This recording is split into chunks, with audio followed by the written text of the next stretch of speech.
بسم اللہ الرحمن الرحیم۔ سامعین کرام، آپ سن رہے ہیں دبیر حسین رضوی مرحوم کی تفتیشی داستانوں میں سے ایک اردو داستان انتقام کا انتقام۔ یہ اس سلسلے کی دوسری اور آخری قسط ہے۔ مجھے امید ہے آپ کو میری یہ کاوش پسند آئی ہوگی۔ آپ نے اگر ابھی تک میرا چینل کہانی گھر سبسکرائب نہیں کیا تو ابھی میرے چینل کو سبسکرائب کر کے بیل نوٹیفیکیشن آن کر لیجئے تاکہ آنے والی ہر نئی کہانی کی اطلاع بر وقت آپ تک پہنچ سکے۔ کچھ دیر بعد قاضی فضل حق کی قابلیت نے کمال کر دکھایا۔ لڑکی نے باقی بات بھی بتا دی۔ اس نے بتایا کہ گاؤں کے سفید پوش یا نمبردار نے لیلا کو اس جوان سال آدمی کے ساتھ کہیں دیکھ لیا تھا۔ انہوں نے ایک دوسرے کے ساتھ بات کی ہوگی۔ دونوں نے ذیلدار مقتول کو بتایا کہ اس کے گھر کی لڑکی فلاں کے ساتھ دیکھی گئی ہے۔ مقتول نے لیلا کو مارا پیٹا لیکن وہ باز نہ آئی۔ اس آدمی کے ساتھ تعلقات دلی محبت بن چکے تھے۔ مقتول کو پتہ چلا تو اس نے لیلا کو آئے دن مارنا پیٹنا شروع کر دیا اور ایک روز مقتول نے اس آدمی کو بھی پیٹ ڈالا۔ قاضی صاحب نے لڑکی سے معلوم کر لیا کہ یہ آدمی غیر شادی شدہ ہے اور خوشحال امیر خاندان کا ہے۔ انہوں نے لڑکی سے یہ بھی معلوم کر لیا کہ سفید پوش اور نمبردار کو بھی معلوم ہے کہ مقتول نے اس آدمی کو مارا پیٹا تھا۔ یہ تو قاضی صاحب کو معلوم ہو ہی گیا تھا کہ جب رام سروپ اور بعد میں ہردے رام تفتیش کر رہے تھے تو سفید پوش اور نمبردار ایسے آدمیوں کو مشتبہ پکڑ پکڑ کر لاتے رہے جن کے ساتھ ان کی ذاتی عداوت تھی اور جن سے وہ رشوت بٹور کر ان تھانے داروں کو دلا سکتے تھے۔ انہوں نے اس آدمی کو مشتبہ نہ بٹھایا جس کے تعلقات لیلا کے ساتھ تھے اور اسے مقتول نے مارا پیٹا تھا۔ یہ شخص مشتبہ نمبر 1 تھا۔ دیہات میں کوئی اچھی ذات والا آدمی اپنی بے عزتی برداشت نہیں کیا کرتا، خواہ وہ قصوروار ہی کیوں نہ ہو۔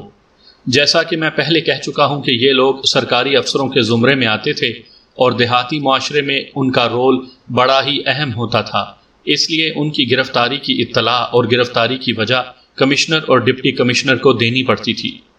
مجھے یہ معلوم نہیں ہو سکا کہ قاضی صاحب نے اتنا ٹھوس ثبوت کیسے حاصل کر لیا کہ انہوں نے ان دونوں کو گرفتار کر لیا۔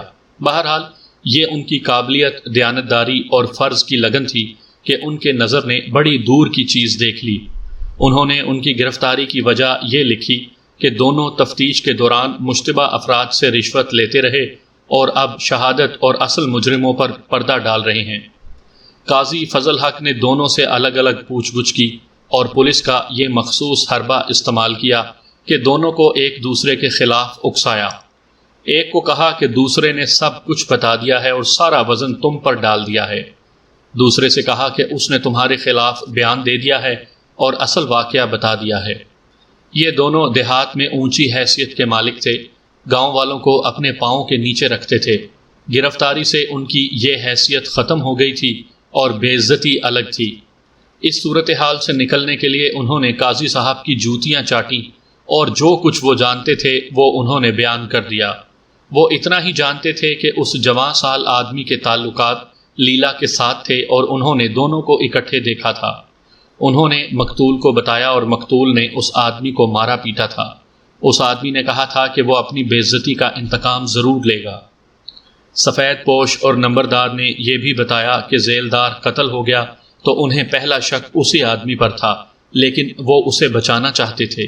انہوں نے نہ رام سروپ کو بتایا نہ ہردے رام کو کہ اس شخص کو پکڑو، شاید کچھ حاصل ہو جائے۔ انہوں نے تسلیم تو نہ کیا لیکن انہوں نے اس سے رشوت ضرور لی ہوگی۔ قاضی فضل حق نے پوچھا کہ وہ آدمی کہاں ہے؟ دونوں نے بتایا کہ قاضی صاحب اس گاؤں میں آئے تو وہ یہیں تھا اور دیکھتا رہا کہ یہ نیا تھانے دار کیا کرتا ہے۔ 2-3 دنوں میں ہی اس نے دیکھ لیا تھا کہ نیا تھانے دار پہلے 2 تھانے داروں سے مختلف ہے اور یہ سراغ پا کر ہی لے گا۔ تو وہ آدمی گاؤں سے چلا گیا۔ سفید پوش اور نمبردار کو یہ بھی معلوم تھا کہ وہ ریاست پٹیالہ کے فلاں گاؤں میں ہے۔ ان دونوں کو یہ معلوم نہیں تھا کہ اس نے کس کس کو ساتھ ملا کر یہ واردات کی تھی۔ نہ انہیں یقین تھا کہ یہ واردات اسی نے کی یا کروائی ہے، البتہ شک پختہ اسی پر تھا۔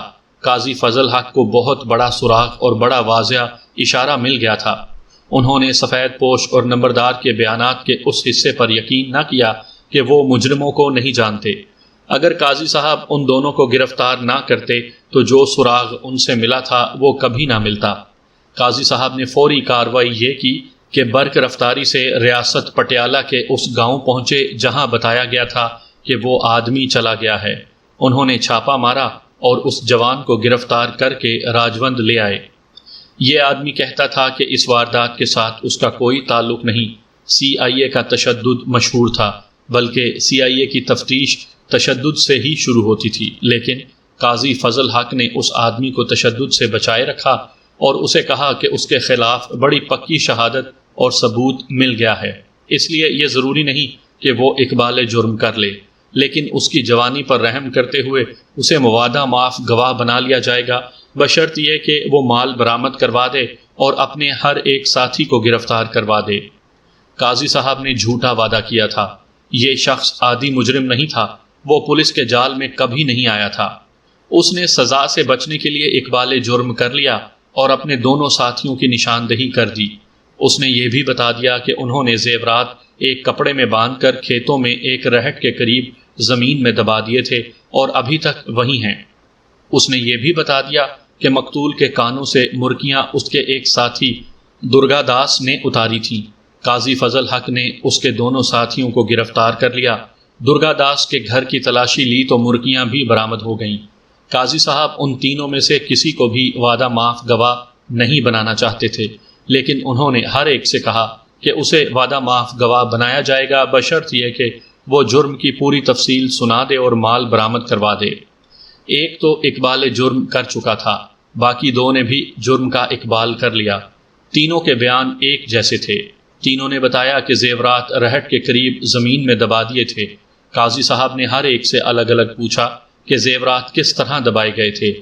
تینوں کا جواب ایک جیسا تھا۔ تینوں نے قتل کا باعث ایک ہی بتایا۔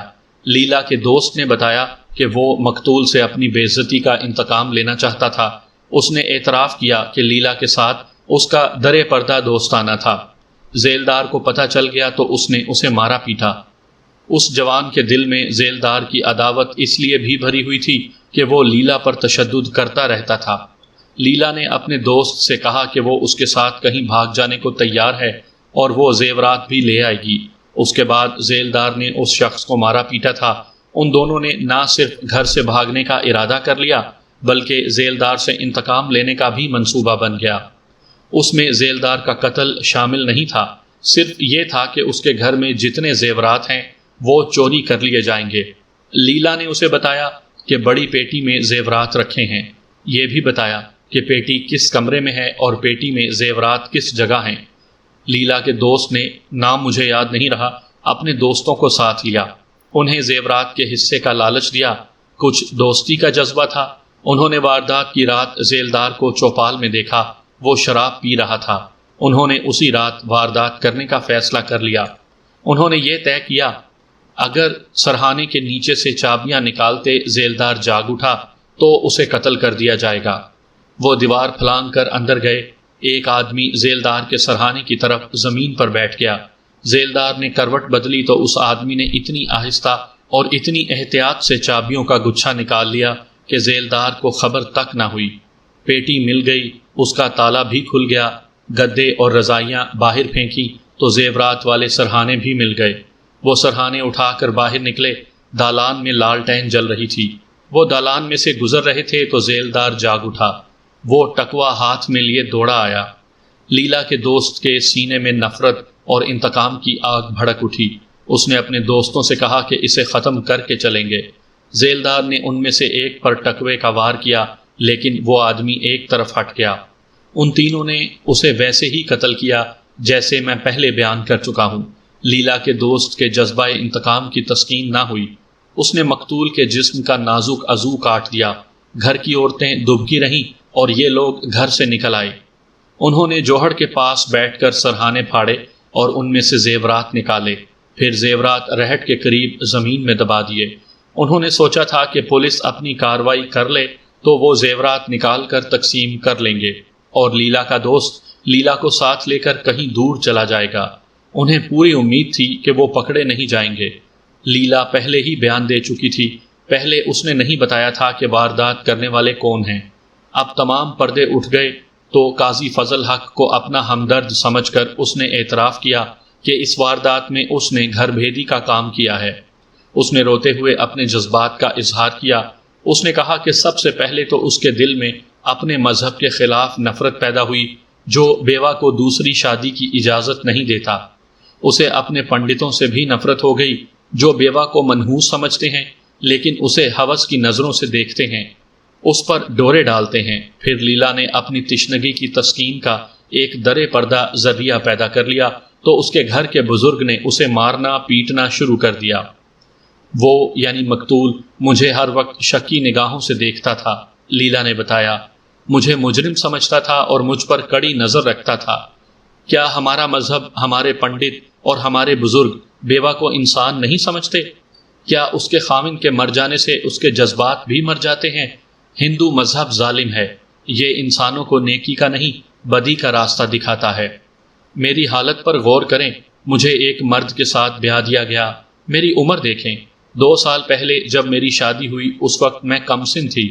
اس مرد نے میرے جذبات کو بیدار کیا اور ان کی تسکین کا ذریعہ بتایا، میرے دل میں محبت پیدا کی اور وہ 2 سال بعد مر گیا۔ اگر کوئی میرے جذبات کو نہیں سمجھ سکتا تو وہ ظالم ہے۔ پھر تھانے دار آئے، انہوں نے مجھے شراب پلائی اور کھلونا بنائے رکھا۔ مجھے یہ حق کیوں نہیں دیا جاتا کہ میں بھی مردوں کی طرح اپنی پسند کے کسی کھلونے سے کھیلوں؟ لیلا دیکھنے میں گنوار سی دیہاتن اور نوجوان تھی، لیکن اس کے مجروح اور مجبور جذبات نے اسے ایسی زبان دے دی تھی جس نے قاضی فضل حق کے دل پر بڑا ہی گہرا اثر کیا۔ اس نے قاضی صاحب سے کہا کہ وہ پہلے آدمی ہیں جنہوں نے اس سے ہمدردی کی باتیں کی ہیں اور اس پر بری نظر نہیں ڈالی۔ قاضی صاحب دانش مند تھے، وہ سمجھتے تھے کہ جرم جس کا ارتکاب ہوا ہے اس کا اصل مجرم ہندوؤں کا مذہب ہے۔ یہ لڑکی بے قصور ہے، چنانچہ انہوں نے لیلا کو بے قصور ہی ظاہر کیا۔ ملزموں کے بیانات کے بعد قاضی فضل حق انہیں زیورات کی برآمدگی کے لیے لے گئے۔ انہوں نے برآمدگی کے گواہوں کے سامنے ملزموں سے وہ جگہ کھدوائی جہاں زیورات دبائے گئے تھے، مگر وہاں سے کچھ بھی برآمد نہ ہوا۔ ملزموں کے چہروں پر حیرت تھی۔ قاضی فضل حق نے دیکھا کہ جو جگہ ملزموں نے کھودی تھی وہ پکی نہیں تھی۔ صاف نظر آتا تھا کہ یہ جگہ پہلے کھودی گئی ہے، یعنی یہاں سے کھود کر کچھ رکھا گیا تھا۔ قاضی صاحب کو ایسا شک نہ ہوا کہ ملزم انہیں دھوکہ دے رہے ہیں اور انہوں نے زیورات کہیں اور چھپائے ہوئے ہیں۔ قاضی صاحب کو یقین تھا کہ زیورات یہیں دبائے گئے تھے کیونکہ تینوں ملزموں نے ایک دوسرے سے الگ الگ یہی جگہ بتائی تھی اور کھودنے اور دبانے کا طریقہ بھی ایک ہی جیسا بتایا تھا۔ پھر زیورات کہاں گئے؟ ان تینوں میں سے کسی ایک نے اپنے ساتھیوں کو بتائے بغیر یہاں سے نکال لیے اور کہیں اور چھپا دیے ہوں گے۔ وہ سارا مال ہضم کرنا چاہتا ہوگا۔ قاضی فضل حق انہیں لے آئے اور ہر ایک سے الگ الگ پوچھا کہ اس نے مال نکالا ہے اور کہاں رکھا ہے۔ ہر ملزم قسمیں کھاتا اور پریشان ہو جاتا تھا۔ قاضی صاحب نہیں مان رہے تھے کہ ان میں سے کسی کو بھی پتہ نہ ہو۔ اس موقع پر آ کر انہوں نے CIA والا حربہ استعمال کیا۔ یہ تھا تشدد، جسے 3rd ڈگری کہتے ہیں۔ ملزموں نے ہر تشدد برداشت کیا اور انکار کرتے رہے۔ تشدد کی کئی قسمیں ہوتی ہیں، بعض کیسوں میں تشدد ضروری ہو جاتا ہے۔ قاضی فضل حق اس کے قائل نہیں تھے۔ انہوں نے 3rd ڈگری کا طریقہ اس لیے اختیار کیا تھا کہ انہیں یقین ہو چکا تھا کہ اصل مجرم یہی ہیں اور وہ کسی بے گناہ پر ظلم نہیں کر رہے۔ انہوں نے دیکھا کہ تشدد بھی ناکام ہو رہا ہے تو انہوں نے ملزموں پر تشدد کی وہ قسم آزمائی جو غیر اخلاقی ہوتی ہے۔ یہ طریقہ بھی ناکام رہا۔ قاضی فضل حق نے ملزموں کے اقبالی بیانات کے مطابق شہادت اکٹھی کر لی اور چالان عدالت میں دے دیا۔ انہوں نے ان 3 ملزموں کا چالان کیا تھا، لیلا کو ملزموں میں شامل نہ کیا۔ سفید پوش اور نمبردار کو انہوں نے چالان کے خانہ نمبر 2 میں رکھا تھا۔ قاضی صاحب نے مجسٹریٹ کو درخواست دے کر ان دونوں کو ڈسچارج کروا دیا۔ ملزم خوشحال گھرانوں کے تھے، تینوں جوان بلکہ نوجوان تھے۔ ان کے باپوں نے دلی کے بہترین وکیل کر لیے۔ اس زمانے میں مقدموں کی سماعت تیزی سے اور فیصلے جلدی ہو جاتے تھے، لیکن یہ مقدمہ 2.5 سال چلا۔ اس کی وجہ یہ تھی کہ وکیل بڑے قابل تھے، وہ مقدمے کو کسی نہ کسی بہانے لٹکاتے رہے۔ کبھی ایک وکیل یہ کہہ کر عدالت میں نہ آتا کہ آج دلی ہائی کورٹ میں اس کا ایک کیس لگا ہوا ہے، کبھی وہ اپنے ملزموں کی طرف سے ہائی کورٹ میں کوئی درخواست دے دیتے غرض کئی ہیلے بہانے تھے جن سے کیس لٹکایا جا سکتا تھا۔ 2.5 سال گزر گئے، ایس پی کلبرن بھی وہاں سے کسی اور جگہ چلا گیا اور D S P Pratap Singh بھی۔ قاضی فضل حق کا تبادلہ کسی اور ضلع میں ہو گیا۔ اس سے شہادت پر برا اثر پڑا اور کیس کمزور ہوتا گیا۔ آخر سیشن کورٹ نے عدم ثبوت اور ناکافی شہادت کی بنا پر ملزموں کو بری کر دیا۔ قتل اور چوری کی اس واردات کے 10 سال بعد قاضی فضل حق بھارت کے ضلع حصار کے تھانہ شہر سرسا کے انچارج تھے۔ سرسا تحصیل تھی، وہاں 2 تھانے تھے، ایک تھانہ شہر کہلاتا تھا اور دوسرا تھانہ صدر، جس کے انچارج سب انسپیکٹر میر اقبال حسین جعفری سونی پت کے رہنے والے تھے۔ وہ پاکستان میں ایس پی رہے اور انتقال کر گئے۔ 24 اپریل سن 1940 کی رات کا واقعہ ہے۔ قاضی فضل حق رات کی گشت پر تھے۔ آدھی رات سے کچھ پہلے کا وقت تھا۔ قاضی صاحب بازار میں سے گزر رہے تھے۔ بازار کی بغلی گلی سے 3 آدمی نکلے، ان کے پاس لاٹھیاں تھیں۔ ان میں سے ایک نے قاضی صاحب کو پیچھے سے دبوچ لیا، دوسرے 2 نے ان کے سر پر لاٹھیوں کی کئی ضربیں لگائیں۔ بازار کا چوکیدار دور سے دیکھ رہا تھا، بجلی کے بلب کی روشنی تھی، وہ ادھر کو دوڑا۔ ملزموں نے اسے بھی لاٹھیاں ماری اور جس گلی سے وہ آئے تھے اسی میں غائب ہو گئے۔ قاضی فضل حق فوت ہو گئے۔ چونکہ قاضی صاحب تھانہ شہر کے انچارج تھے اور وہ قتل ہو چکے تھے، اس لیے تفتیش تھانہ صدر کے انچارج میر اقبال حسین جعفری نے اپنے ہاتھ میں لی۔ میر اقبال سراغ رسانی کی خصوصی قابلیت کے حامل تھے، بلکہ ان میں سراغ رسانی کا جنون پایا جاتا تھا۔ قاضی فضل حق جیسے مخلص اور پارسا انسان کا قتل معمولی بات نہیں تھی، اور یہ عام سا قتل نہیں تھا جس کی تفتیش معمول کی فہرست میں شامل کر لی جاتی۔ میر اقبال نے دن رات ایک کر دیا۔ چوکیدار نے قاتلوں میں سے ایک کو بھی نہیں پہچانا تھا اور انہوں نے سر اور چہرے پگڑیوں میں ڈھانپ رکھے تھے۔ میر اقبال یہ تو سمجھ گئے تھے کہ اس قتل کا باعث عداوت ہے، قاضی صاحب کو انتقاماً قتل کیا گیا تھا۔ لیکن قاتل کون تھے؟ شہر کے رہنے والے تھے۔ چوکیدار نے ان کا لباس دیہاتی بتایا، سر اور چہروں پر پگڑیاں لپٹی ہوئی بتائیں، تو میر اقبال کو یقین ہو گیا کہ قاتل دیہاتی تھے۔ دیہاتیوں کے ساتھ مقتول کی دشمنی اس کے سوا کیا ہو سکتی تھی کہ انہوں نے کسی کو پھانسی کی سزا دلائی ہوگی، کسی کی سفارش اور رشوت قبول نہ کی ہوگی۔ میر اقبال نے سرسا شہر کے تمام جرائم پیشہ، سزا یافتہ اور دیگر مشتبہ افراد کو بلا کر ہر طریقہ آزما دیکھا کہ ان سے کوئی سراغ مل جائے، مگر بے سود۔ انہوں نے مقتول کے گھر والوں سے پوچھا کہ ان کی کس کے ساتھ دشمنی تھی۔ گھر والے بھی کچھ نہ بتا سکے۔ ان دنوں مقتول کے بیٹے قاضی مفتاح کالج میں پڑھتے تھے۔ میر اقبال قاضی مرحوم کے ماضی کو کرید رہے تھے۔ وہ کہتے تھے کہ دیہات کے لوگ انتقام لینے کے لیے بعض اوقات پوری عمر موقع کی تلاش میں رہتے ہیں، جہاں انہیں موقع ملتا ہے وہ انتقامی وار کر جاتے ہیں۔ کریدتے کریدتے قاضی مفتاح نے کہا کہ وہ اس وقت چھوٹے تھے جب ضلع کرنال میں تھانہ راجوند کے ایک گاؤں میں قاضی فضل حق نے 3 آدمیوں پر تشدد کیا تھا، اور سنا تھا کہ ان تینوں نے قسم کھائی تھی کہ وہ ان سے اپنی بے عزتی کا بدلہ لیں گے۔ انہوں نے دھمکیاں بھی دی تھیں۔ بظاہر یہ عجیب لگتا ہے کہ 10 سال بعد ان لوگوں نے انتقام لیا ہوگا، لیکن میر اقبال ان لوگوں کی ذہنیت اور دشمنی کے معاملے میں ان کے طور طریقوں سے واقف تھے۔ پاکستان کے دیہاتی معاشرے میں آپ نے دیکھا ہوگا کہ خاندانی عداوتیں پشتوں تک چلتی ہیں، اور یہ لوگ صلح سمجھوتے کو اپنی بے عزتی سمجھتے ہیں۔ میں جن لوگوں کی کہانی سنا رہا ہوں انہیں میں بڑی اچھی طرح جانتا ہوں، ان کے ساتھ رہا ہوں۔ جن دنوں قاضی فضل حق قتل ہوئے ان دنوں میں سب انسپیکٹر تھا اور ضلع حصار کے ایس پی شیخ عبدالاحد کا ریڈر تھا، اس لیے میں اس کیس سے پوری طرح واقف تھا۔ میر اقبال نے اس کیس کی جس طرح تفتیش کی، اس پر انگریزی کا مشہور محاورہ صادق آتا ہے کہ قاتلوں کی تلاش میں انہوں نے کوئی پتھر الٹائے بغیر نہ چھوڑا۔ مقتول کے تفتیش کیے ہوئے بہت سے کیس دیکھے، کئی مشتبہ پکڑے، تفتیش کی اور چھوڑ دیے۔ انہیں جب قاضی صاحب کے بیٹے نے راجوند کے تھانے کا 10 سال پرانا کیس سنایا تو انہیں یاد آ گیا کہ چوکیدار نے بتایا تھا کہ قاضی صاحب کے قاتلوں نے دیہاتی لباس پہن رکھا تھا اور انہوں نے سر اور چہرے پگڑیوں میں لپیٹ رکھے تھے۔ میر اقبال انتھک تھے اور کام کے معاملے میں ان کی طبیعت ضدی تھی۔ وہ پولیس پارٹی ساتھ لے کر اس گاؤں میں جا پہنچے جہاں 10 برس پہلے ذیلدار کے گھر چوری ہوئی اور وہ قتل ہو گیا تھا۔ میر اقبال نے ان تینوں آدمیوں کو گرفتار کر لیا اور سرسا لے آئے۔ ان ملزموں کو ایک تجربہ ہو چکا تھا، انہوں نے ذیلدار کے قتل کا اعتراف کیا تھا اور وکیلوں نے انہیں بری کروا لیا تھا۔ اب بھی انہوں نے اقبال جرم کر لیا کہ قاضی فضل حق کو انہوں نے قتل کیا ہے۔ انہوں نے بیان دیے جن کا لب لباب یہ ہے کہ انہوں نے قاضی فضل حق سے انتقام لینے کی وہ قسم کھائی تھی جو پوری نہ کی جائے تو قسم کھانے والے پر قہر نازل ہوتا ہے، لیکن انہیں موقع نہیں مل رہا تھا۔ انہوں نے قاضی صاحب کا تعاقب کیا، لیکن وہ بہت دور چلے گئے جہاں جا کر انہیں قتل کرنا ان کے لیے ممکن نہیں تھا۔ اب 10 سال بعد انہیں کسی نے بتایا کہ قاضی صاحب سرسا کے تھانے میں ہیں۔ لیلا کے دوست نے سرسا آ کر کسی سے معلوم کیا، وہ شاید اس کے گاؤں کا کوئی آدمی تھا اور اس کا تعلق تھانے کے ساتھ بھی تھا۔ اس شخص نے اسے بتایا کہ تھانے دار 2-4 روز کے وقفے سے رات کو گشت پر نکلتا ہے۔ لیلا کا دوست اپنے گاؤں جا کر اپنے دونوں ساتھیوں کو سرسا لے آیا اور اس شخص کی رہنمائی میں وہ واردات کی رات بازار کی ایک بغلی گلی میں چلے گئے۔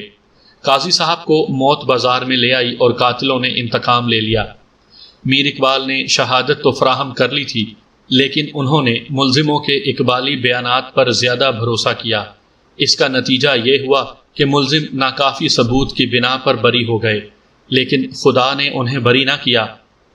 درگا داس جس کے گھر سے مقتول ذیلدار کی مرغیاں برآمد ہوئی تھیں، فیصلہ سن کر ناچتا کودتا سڑک پر گیا اور ایک بس اسے کچلتی ہوئی گزر گئی۔ وہ سڑک پر ہی مر گیا۔ مقدمے کی سماعت کے دوران ملزم جیل میں تھے۔ اس دوران دوسرے ملزم کو جیل میں جزام یعنی کوڑ ہو گیا تھا۔ اس وقت کوڑ لا علاج مرض تھا اور یہ بڑا ہی نامراد مرض ہے۔ کوڑی کو گھر والے بھی گھر سے نکال دیتے ہیں۔ تیسرا ملزم جو لیلا کا دوست تھا وہ فائدے میں رہا۔ بہت بعد میں پتہ چلا تھا کہ جہاں انہوں نے ذیلدار کے گھر سے چوری کر کے زیورات زمین میں دبائے تھے، وہاں سے اس شخص نے نکال لیے تھے اور ہضم کر گیا تھا۔ اس نے شادی تو کر لی تھی، لیکن دوستی لیلا کے ساتھ بھی چلتی رہی۔ قاضی صاحب کے قتل سے بری ہو کر وہ لیلا کے ساتھ گاؤں سے ہمیشہ کے لیے چلا گیا تھا۔ ظاہر ہے کہ پورے کے پورے زیورات بھی ان دونوں کے ساتھ چلے گئے تھے، لیکن مجھے یقین ہے کہ اپنے ساتھیوں کی طرح وہ بھی خدا کی لاٹھی سے بچ نہیں سکا ہوگا۔